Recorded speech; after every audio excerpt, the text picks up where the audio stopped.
Men committed shameful acts with other men and received in themselves a due penalty for their error. God gave them over to a depraved mind so that they do what they should not be done. They invent ways of doing evil. But let me remind you that those who do such things deserve death. The LGBT community not only continues to do these very things, but also approves of those who practice them.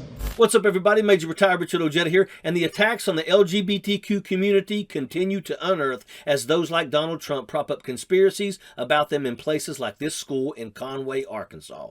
And let me end by saying that God loves everyone. He even loves those of the LGBT community, but he doesn't like their practices or their moral standards. This man went on a hellfire and brimstone-style rant about how gay people should be punished by death. God gave them over to a depraved mind so that they do what they should not be done. They invent ways of doing evil. But let me remind you that those who do such things deserve death. The LGBT community not only continues to do these very things, but also approves of those who practice them. Now, you hear this a lot, and then they try to cover it up with, oh, we mean the eternal death, death of the soul in hell, all that nonsense. But what they don't do is clarify or hesitate to make such hateful remarks. All while apparently this type of rhetoric was accepted and approved by the state senator, Jason Rappert. How about that?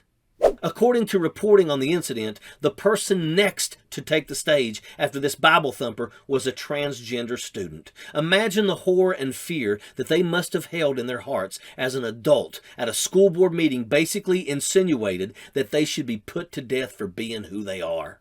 The unresponsible panic and hatred of trans people is beyond me. And again, it's really about that desperate want for control that is so trademark to the MAGA GOP.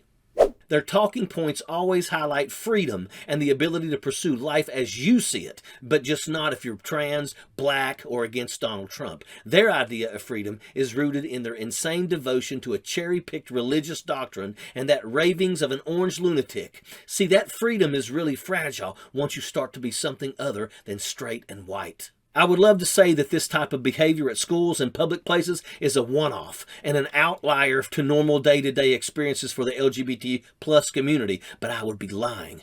According to the Trevor Project, 45% of LGBTQ youth considered suicide in the last year. 36% reported that they had been physically harmed or threatened. Death threats, issues with depression and self-harm, and suicide are all too common in that community. And it is people like this man praising the love of Christ by telling kids they deserve death that contributes to that grim reality. Last I checked, their number one is supposed to be Christ, and all I heard over the years that we were supposed to be real loving and graceful guy. But then keep in mind that it's a real possibility that guys like this speaker are big old fans of the biggest bully ever, Donald Trump and the MAGA GOP. Overall, you would hope the people in this school are concerned with the well-being of their students and that this clown isn't a key player in determining the level of care and compassion that they show to those kids. But all too often we see conspiracy theories and lies that target this community, and too many are subscribed to the hatred. I can only hope that the children in minority groups in this school are taken care of and taught in a non-discriminatory manner. Maybe make it a point to stand up for kids in situations like this